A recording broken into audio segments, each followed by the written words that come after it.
Hello and welcome to the Dog Pound, always brought to you by Hardee's. I am Sarah Hicks, and this week we will be reviewing the first home football game of the season that occurred last Saturday, September 19th. We will also be looking at the new magical game that has come to Truman, so stay tuned.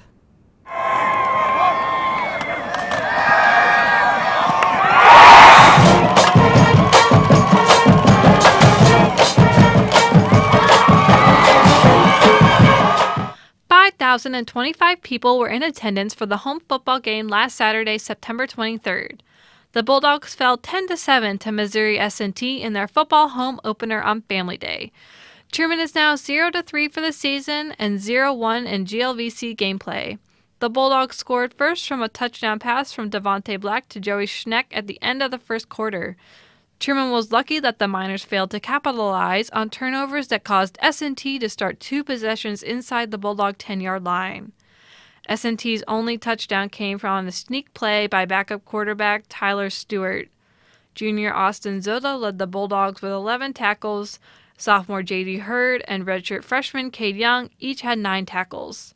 True freshman Malik Robbins led Bulldog running backs with 13 carries for 51 yards. In Bulldog history, this competition was the 76th game between Truman and Missouri S&T. This was also the 23rd win for Missouri S&T in the series. Also, the last 0-3 start for the Bulldogs did not happen since 2006. That year, they would win 6 of the remaining 8 games to finish 6-5. For now, Truman will travel to Jefferson City to face the Lincoln Blue Tigers this Saturday, September 26th at 2 p.m. Defense! Go for it! Go! Now out on the quad, a wizarding sport has gone muggle, as Truman State University now has a Quidditch team. While broomsticks are replaced for poles and flying is replaced for running, muggles are enjoying the sport that was adapted from J.K. Rowling's Harry Potter series.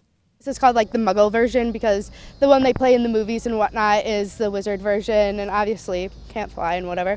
But we're playing kind of a little bit of a watered down version where you're just literally trying to get the quaffle through the hoops, and how the points work is the highest hoop is 10, the medium one is 5, and the lowest one is 3 points.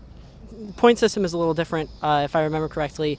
The snitch in the movie is like 150 points, but realistically, you know, when you're playing a real sport, that and you're scoring at max 10 points a goal, you know, that's just too much. So I think it's like somewhere near 50 or 60. A question many have is, how does the snitch work in the Muggle version of Quidditch? Take any size ball, typically, not any size ball, any type of ball that's about the size of a tennis ball, and you put it in a yellow sack, and typically the fastest player puts that in the back of their pants, and then the seeker has to chase them trying to pull the sack out of their pants. Yeah, and I really like it too because the only rule that the snitch has is they're not allowed to do anything against the law. Some of my other teammates were saying that they've seen seekers like snitches get into cars and just drive away from the game and things like that. Quidditch is a competitive sport, and even though Truman's team is too small to compete against teams this semester, they have high hopes for when they can get more bodies to compete. Because the team is so small and still sort of building, we're still looking for a lot more of recruitments for the team before we can actually like have tryouts and decide who gets what positions. We have enough people for one official team now, which is just 7. So now we're just now we're actually working on, you know, getting ourselves in better physical shape. Thanks for tuning in. I'm Sarah Hicks reporting for the Truman Media Network, and this has been the Dog Pound.